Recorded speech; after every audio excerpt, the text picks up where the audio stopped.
Welcome to this Malaysia's Revive RTM. I'm Esther. First, let's look through the great news for today. ECRL is up and running again. It's confirmed that Malaysia has managed to bring down the construction cost of the East Coast Railing ECRL project by RM21.5 billion, which is almost a third of the original cost. The new price is set at RM44 billion now, down 32.8% from the previous RM66 billion. After the negotiating of price with China's CCCC representative, the project cost has been cut out successfully, and Dr. Tun Mahathir has made the final decisions to continue the implementations of ECRL project. At 9 o'clock of this morning, in Putrajaya, Malaysia Prime Minister Tun Dr. Mahathir and China's CCCC representative officially signed a contract which stands of the revival of ECRL program. Now, let us have a look of the on-the-ground report.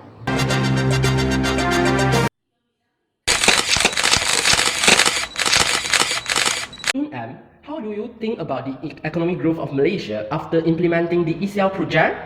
I think that the implementation of the ECL project will have a positive impact on the country's economic growth in the long term. According to the project owner Malaysia Railing Sdn Bhd MRL, ECL is expected to create a 50.1 billion ringgit of GDP impact. Based on our estimate, we forecast the project will contribute 4.6% to the domestic growth. The boost for the growth is expected to kick in from the project inception until the completion. However, the full estimated GDP contribution will depend on the pace of the spillover effects toward other economic sectors. In addition, compensation of employees and net operation surplus are projected to rise by 3.8%. As the project requires machinery and the transport equipment, our estimate shows imported commodities and consumption of a fixed capital to increase by 4.6% and 9.9% respectively. Moving forward, the REBIT project would affect economic expansion by the direct and indirect effects in the long run, partly by jobs creation, opening up new areas, foreign direct investment, increased external trade activities, and strengthening domestic demand. Hi Professor Charles, we are honored to invite Professor Charles, Economist of University Malaya, to explain this topic to us. Professor, for what Tun Mahathir said just now, ECRL could create job opportunities to the people in our country. So can you explain more about this to us? Yes, ECRL will open up more job opportunities for Malaysians. The higher percentage of Malaysian participation in the projects will give more opportunities to Malaysian companies, which in turn will create more job opportunities for workers. The one-day recruitment also offers other jobs such as computer, carpenter, farm worker, tester, welder, electrician, wheel loader, and excavator operator. According to MRL CEO Dr. Sri Dabis Abdul Razak, the project is on track to ensure Malaysians make up 70% of the 30,000 workers needed during its peak construction period in late 2019. This will go all to encourage professionals, skilled and semi-skilled workers with an interest in the real infrastructure to join the ECRL bandwagon at the soonest. Since you have mentioned that there will be increase in employment opportunities, will it also increase the income of people? If yes, can you explain for it? Alright, yes, exactly. There will be an improvement in household income. High-speed train is expected to improve household income in the East Coast states, which is currently below national level. The median household income for Kelantan, Terengganu and Pahang in 2016 were registered at 3,079 ringgit Malaysia, 4,694 ringgit Malaysia, and 3,979 ringgit Malaysia, respectively. Below national level of 5,228 ringgit Malaysia and far lower on top of the developments along the route will create more jobs for the East Coast states, particularly for Kelantan and Terengganu, which registered unemployment rate above the national level of 3.5% in 2016. Besides that, it will also broaden labour markets and offer employees a wider network of employers to choose from by facilitating labour movement to cities. And when the household income increases, it will bring to the increase of consumers' consumption.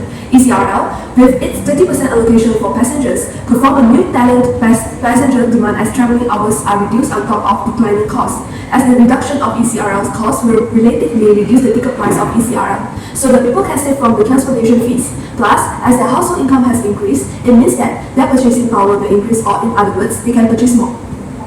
Oh, alright, thank you Professor Charles. Let us go to the news report.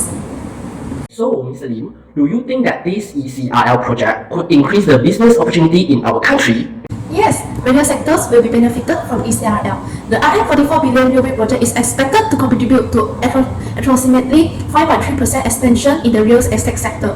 This can be expected with the ECRL in place. We can anticipate an increase in new township area and better town development in existing area along the railway.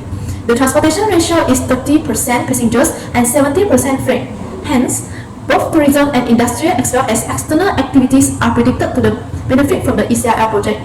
Besides, Kuantan Port has so far caught interest of Chinese companies, namely Alliance Steel, which is inventing RM5.6 billion to construct an integrated steel complex on 700 net acre of land in the Malaysia-Chinese Kuantan Industrial Park (MCKIP). Other industrial players include Hong Kong New Ocean Energy, which partnered with Kuantan Port Consortium to develop an oil refinery complex in Kuantan Port for RM5.1 billion. China collaborations with Malaysia Kuantan Ports and MCKIP can further enhance the flow of its trade and investment in Malaysia. So, it shows that ECRL project could help to attract more investment in Malaysia. Tun M, can you explain the effect of ECRL towards government expenses and net export of Malaysia? The increase in government expenditure is partly attributed to maintenance charges of ECRL project upon the completion of ECRL project. As what I have mentioned before, the ECRL project will increase the job opportunities, especially in public sector, and this inevitably will increase in government expenditures, especially in emoluments. Besides, ECRL's new route is expected to benefit developments within the surrounding area, which means that the government will carry out more research and development in the East Coast areas and at the same time bring to an increase in government development expenditures. Yes, furthermore, ECRL will come into play to facilitate cargo movement from the East Coast to the West Coast via the Phase 2 of ECRL, which connects the Integrated Transport Terminal (ITT) in Gombak to Tok Klang. Instead of shipment from Shenzhen, China, having to pass through Singapore to reach West Coast of Peninsular Malaysia, the cargoes can offloaded at Kuantan Port and subsequently transport via railway to Tok Klang. The ECRL link will also be a link to major industrial centres with strategic positioning of station at the west end of the major town. This project serves passengers and freight will, with the more ridership and road transportation, will be reduced. The product of agriculture like rubbers and oil palm can export to foreign countries like Singapore and Thailand in the lower price compared with other countries. This may also bring a rise toward countries' net export. So it seems that this ECRL project can bring many benefits to the country. Professor, can you please explain the multiplier effect of ECRL project to us? Yeah, sure. ECRL project could bring high output multiplier for railway investment. Output multiplier for railway land transport is relatively high, and among the aggregated 13 sectors, the railway's multiplier is the third highest. In a simple word, a RM1 investment in railway will generate 1.87 ringgit Malaysia of output to the total economic activity. On the flip side, the sector has a low value-added multiplier of only 43 cents for every 1 ringgit spent on the sector. It will only reward the Malaysian economy in terms of value added by less than 50 cents. Nevertheless, reopening the investment in railway ECRL will spur economic growth and development in Malaysia amid of the strong output multiplier effects. Back then, railways will act as a catalyst for more aggressive economic growth as it helps to transport the commodity from one country to another. To note, the rail sector facilitates increased output in the rest of the economy as well as the productivity in other sectors. Okay, thank you, Professor Charles, for letting us more about the benefits of this project that could bring to us and our country economies. Thank you for watching. See you next time. Bye.